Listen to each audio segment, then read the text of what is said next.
analizar, bueno, la constitucionalidad o no del DNU el tema del dominio de los bienes de la corrupción. Carla, ¿estás ahí? Hola Luciana, sí, estamos con el constitucionalista Daniel Sabzai para tratar de poner un poco de luz sobre este DNU acerca de la extinción de dominio que anunció ayer el presidente Macri. ¿Se tratará o no se tratará en el Congreso? Bueno, eso todavía estará por verse si quizá en las extraordinarias de febrero he llevado el tema finalmente a los diferentes, a las dos cámaras, obviamente. Bueno, hay mucha controversia, ¿no? Mucha gente, sobre todo de la oposición, diciendo que es inconstitucional y muchos constitucionalistas, abogados también diciendo que es inconstitucional este decreto. ¿Está en pelea con la Constitución Nacional el tema de que sea de necesidad de urgencia, la retroactividad o no? Varios puntos, varios artículos de este DNU. Bueno, yo entiendo que es un tema, por supuesto, muy discutible, pero para mi entender se dan los requisitos que exige la Constitución para el dictado de un decreto de necesidad de urgencia. En este caso, lo que se debe cumplir es la existencia de circunstancias excepcionales que impiden el trámite normal para la sanción de leyes, es decir, una situación de emergencia. Yo creo que la emergencia se da precisamente por una situación en la cual tenemos en el país una corrupción absolutamente generalizada de parte de funcionarios que ocuparon distintos cargos en el gobierno anterior y la dificultad o casi imposibilidad de que se logre el recupero. Conjuntamente con eso, a lo largo de 3 años vemos que por distintos motivos no se logra tener una ley de extinción de dominio, que es una herramienta sumamente útil y eficaz para la posibilidad de lograr ese recupero. Es decir, la posibilidad de que los bienes mal habidos por parte de funcionarios públicos vuelvan en última instancia a las arcas del Estado implica la sociedad que se priva de esos bienes, y esa situación de empantanamiento institucional para mí es una circunstancia excepcional que precisamente posibilita el dictado. Y la segunda situación es que hay que tener en cuenta, eso se dice muy poco, que la Argentina es parte, porque es signataria de 2 convenciones sobre el tema de la corrupción: la Convención Internacional contra la Corrupción y la Convención regional, es decir, americana, contra la corrupción. El hecho de ser signatario es obligarse a cumplir con todas las medidas que impliquen la lucha contra la corrupción, la limitación de la corrupción o su eliminación. Pues bien, el no hacerlo implica una responsabilidad internacional por el país signatario. Y acá están obligados a tomar esas medidas los 3 poderes del Estado. ¿Qué pasa si uno de ellos no quiere precisamente tomar esa medida? El Poder Ejecutivo puede mirar desde la tribuna, si se me permite el término.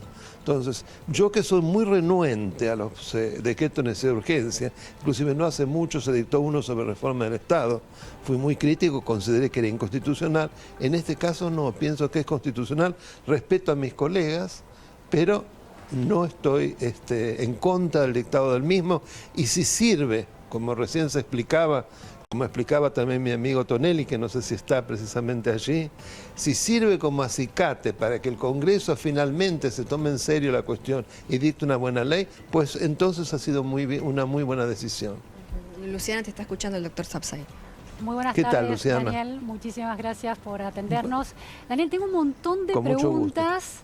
Bueno, hay mucha crítica al decreto y me gustaría plantearle esas críticas para que usted dé sus argumentos. Una de esas críticas dice que la Constitución Nacional no habilita DNUs en casos de materia penal. Para mí no es penal, porque precisamente lo que tiene como específico la extinción de dominio es que se lleva a cabo a través de un proceso civil, que es paralelo al proceso penal, que es sumamente largo, y en cambio este proceso civil es muy corto. Entonces me parece que es una confusión. Inclusive tanto los considerandos como el mismo decreto lo aclaran, que es una cuestión civil. Y la cuestión civil, nada dice el artículo 99, inciso 3, que impida el dictado de un DNU en materia civil. Daniel, otro tema es que en el artículo 23 del Código Penal ya se habla de cómo decomisar bienes usados u obtenidos en temas de delitos. Y que no sería necesario el DNU. Claro, pero lo que pasa es que el decomiso es algo sumamente lento. Es una vez que ya termina el proceso y hay sentencia. Acá no, es decir, si se va a la casa una persona o desde el punto de vista fiscal se descubre que una persona no puede justificar el origen de bienes, pues bien, en ese caso se dan todas las posibilidades dentro del proceso que implica la extinción de dominio para que esa persona se defienda y además lo pueda hacer conforme al debido proceso y todas las garantías del mismo.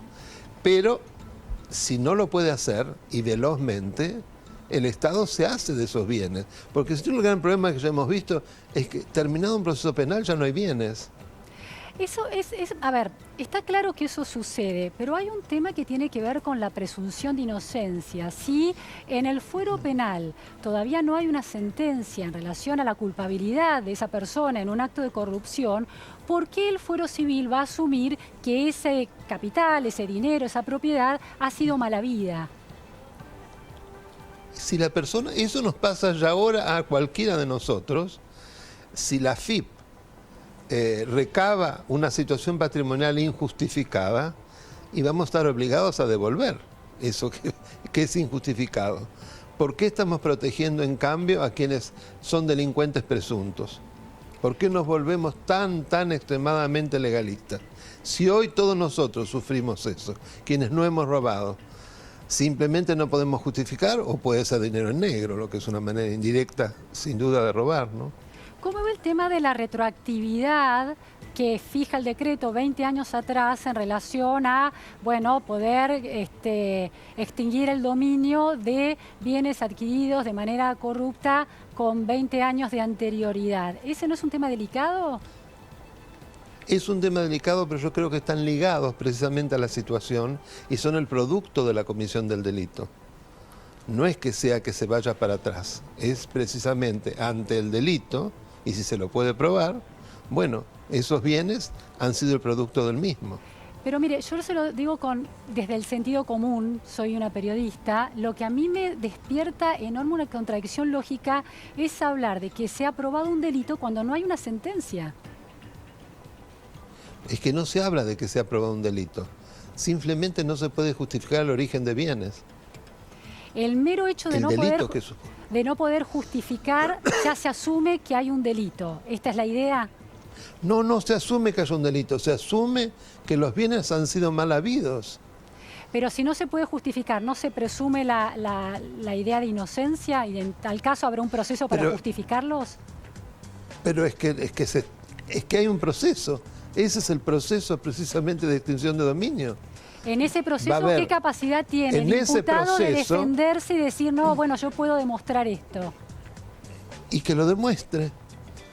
Va a haber una reglamentación precisamente por lo que se dijo, e inclusive una fiscalía especial para que se pueda ventilar y se pueda la persona defender. Pero ya le fue extinguido el dominio, no es más propietario de eso que se le quita. No, antes de extinguirse, por lo que yo entendí, se tiene la posibilidad de defenderse. ¿Cómo ve la crítica que no es que se le extingue, no es que se extingue antes de que en un proceso la persona imputada no se haya podido defender. No, tiene la garantía para defenderse. Y está expresamente dicho también, no me acuerdo exactamente el artículo, ¿no? Daniel, 2 puntos más. Hay un cuestionamiento en torno al modo en que el Poder Ejecutivo avanza sobre un trámite parlamentario que se está llevando adelante de discusión de una ley con un proyecto parecido que ha sido cambiado y ahora está en diputados después de haber pasado por senadores.